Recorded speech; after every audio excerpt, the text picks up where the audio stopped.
Hi, my name is Gonzalo Demarian, and for my presentation, I'll be focusing on my home country of Argentina. Terrorism-related threats that I'll be evaluating today include Hezbollah-linked networks, the legacy of the AMIA and the Israeli embassy bombings, and the broader role of the tri-border area in facilitating and financing terrorism.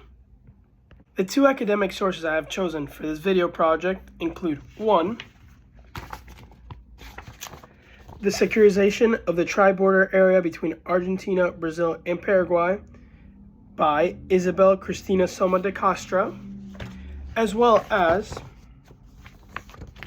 Hezbollah and its mission in Latin America by William Costanza. My main argument today is that Argentina is less worried about domestic attacks happening and more worried about preventing covert transnational networks, outside influence that can lead to attack, terrorism financing, while still dealing with the effects of prior attacks.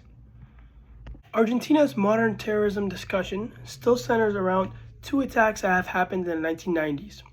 The first one being the 1992 bombing of the Israel embassy in Buenos Aires, and the second one being the 1994 bombing of the AMIA Jewish Community Center in also Buenos Aires.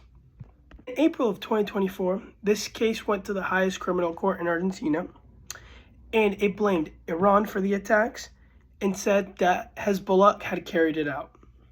In June of 2025, the judge ordered 10 Iranian and Lebanese suspects to be tried under absentia. The main actor that I'll be focusing on today is Hezbollah, and mainly Hezbollah-linked networks in South America. Iran also matters in this case because of its connection to the AMIA bombing and because it serves as a security risk to Argentina.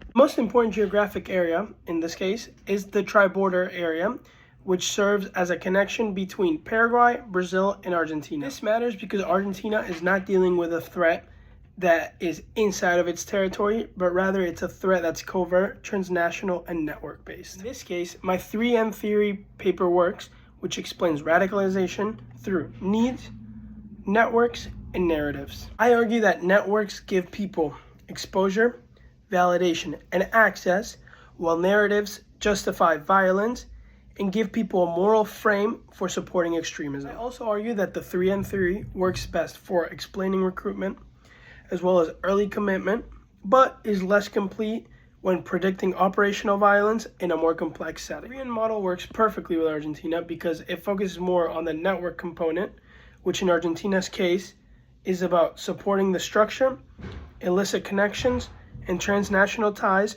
rather than mass local recruitment. Narratives also matter because they help justify loyalty, anti-Western views, as well as support for violence.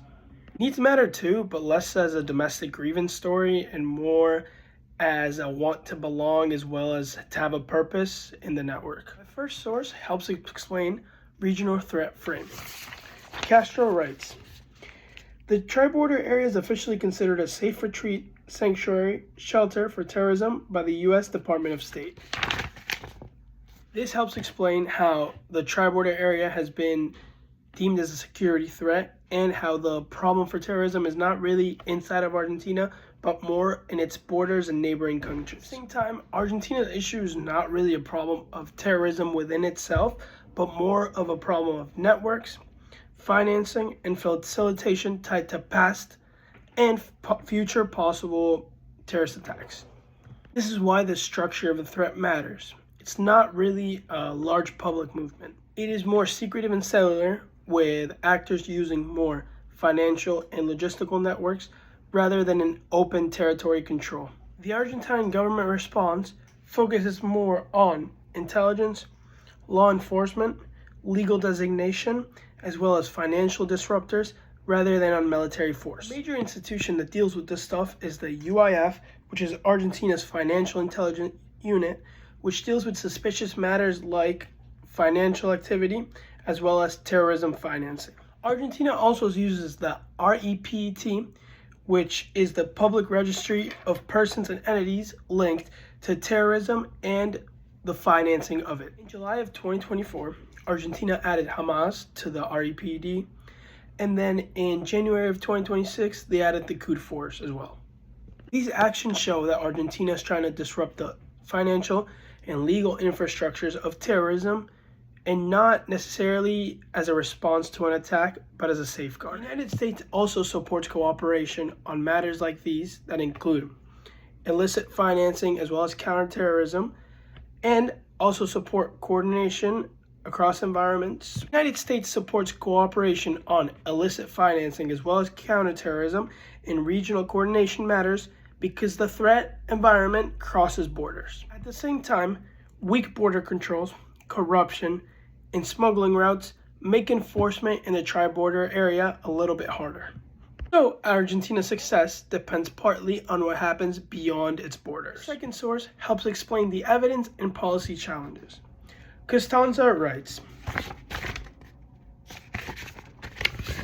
most Latin American countries do not see Hezbollah as a terrorist threat to their countries. This matters because it shows a gap in regional threat perception between neighboring countries and a stronger security framing from Argentina and the United States. Quote is useful because it shows a major debate.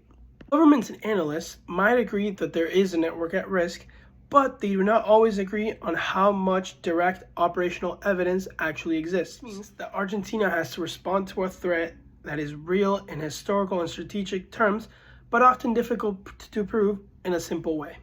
In my opinion, Argentina's response has improved. Its strongest tools are financial intelligence, legal designation, and international cooperation. These tools match the threat that Argentina is facing because the threat is covert and network-based.